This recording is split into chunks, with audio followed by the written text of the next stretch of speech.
I dag vil vi gerne tale om, hvordan man så de her åndssvage mennesker fra Freakshow-episoden og til og med i dag.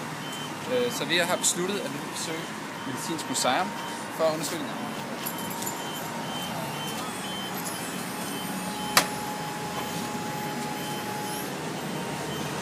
Og det er jo vigtigt at forstå, at det Medicinske Museum ikke bare er et museum, det er jo en blanding af museum og musi fra latin, da det ikke kun viser fortiden, men også nutiden og endda også fremtiden. Det er helt fantastisk.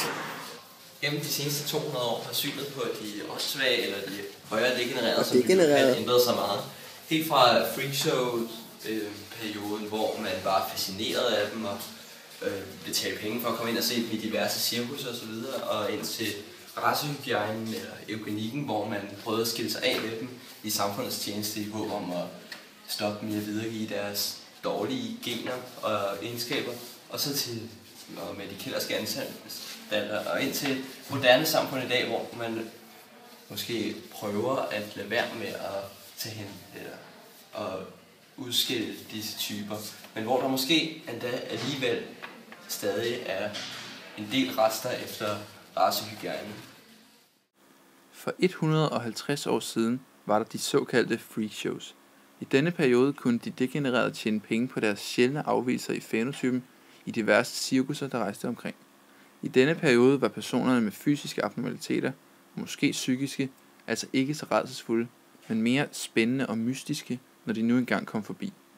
Men derefter skulle racehygiejnen begynde. Freakshow-perioden er nu over, og her begynder den her eugeni, som også er kaldt racehygiejne. Den går ud på, at man begynder at frygte de her mennesker med både fysiske og psykiske abnormaliteter. Man prøver så vidt muligt at få de her degenererede typer, forhindre dem i at videregive deres egenskaber i samfundets tjeneste. Det kunne man fx gøre ved sterilisation, eller ved bare at gemme dem væk i nogle kælderske anstalter. Så i omkring 1900-tallet opstod der de her kælderske anstalter, som følge af den her epidemi omkring Europa. Der var forskellige grunde til, at du kunne blive sat ind på sådan en her anstalt. Det kunne fx være, hvis du var skizofren, hvis du måske havde en smule angst, eller sågar måske bare nogle humørsvingninger. Så der kunne være mange grunde til, at du kunne blive sat herind.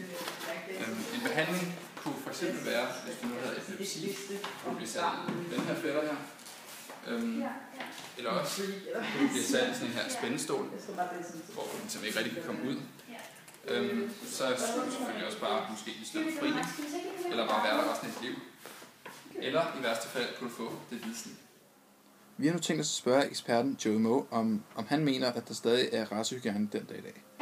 Så Joey Moe, mener du stadig, at der er racehygiejne i dag? Ja, helt klart. Det er måske ikke så tydeligt, men jeg mener stadig, at der er en helt klar racehygiejne i dag. For det første er der mange par, der vælger at abortere deres børn, hvis de nu ved, at de har en fysisk eller psykisk abnormalitet, f.eks. et Down-syndrom. Et andet tilfælde er ADHD og behandlingen af det. I langt de fleste tilfælde af ADHD er det faktisk opdragelsen eller andre problemer, der ikke kan behandles med medicin, der forårsager den lidelse. Men alligevel bliver langt de fleste af disse mennesker bare diagnosticeret HD og smidt på Ritalin, i stedet for at blive hjulpet på den rigtige måde. De bliver altså på en måde bare smidt til siden. Dette så vi for eksempel i dokumentaren Far på mission for søn med ADHD, hvor medicinen bare forværrer søns situation og faktisk giver humørsvingninger, og det er jo overhovedet ikke det, vi vil opnå med en behandling. Her er det som vi ser brug for noget helt andet, nemlig bare, at der skal forventes noget om, han skal altså presses, og det er noget, der skal indgå i opvæksten, ellers kan det give problemer, som vi bare diagnostiserer ADHD i dag. Problemet er nemlig ofte en overbeskyttende familie, der har fjernet en stor del af den nødvendige socialisation hos barnet, og derfor skal barnet altså socialiseres for at blive rask i opvæksten. Deraf kommer ordene også, don't accept me as I am. Og dette er måske en for krævende løsning for lægerne og den moderne familie i dag, hvilket det jo ikke bør være. Ja. Hvad har vi så fået ud af det her forløb, og hvad er vores tanker omkring det? Jamen, altså, jeg synes da helt sikkert, at jeg havde slet ikke tænkt over, at der var så meget racehygiejne stadig i dag. Altså omkring med, når folk har med børn, der bliver født med Down-syndrom og sådan nogle ting.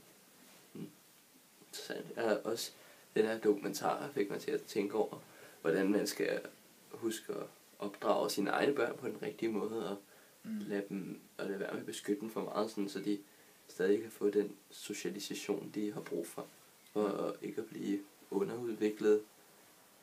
Ja. Men jeg vil også sige, at selvom man kunne få et barn, der havde Down-syndrom, så har jeg lært, at de stadig sagtens skal have et helt normalt liv. Og det kommer i høj grad an på, hvor slemt det er. Der har vi jo også set i den her film med ham, der hedder ADHD, med en mand, der jo faktisk havde et rigtig godt liv. Og han sagde jo selv, at han havde det utroligt godt, ikke? Ja. Og både faren og sønnen så også ud til at være meget glade. Også med den nye behandlingsmetode. Ja. Men så man kan altså sige, at det kræver ikke intelligens for at kunne elske, eller for at blive elsket.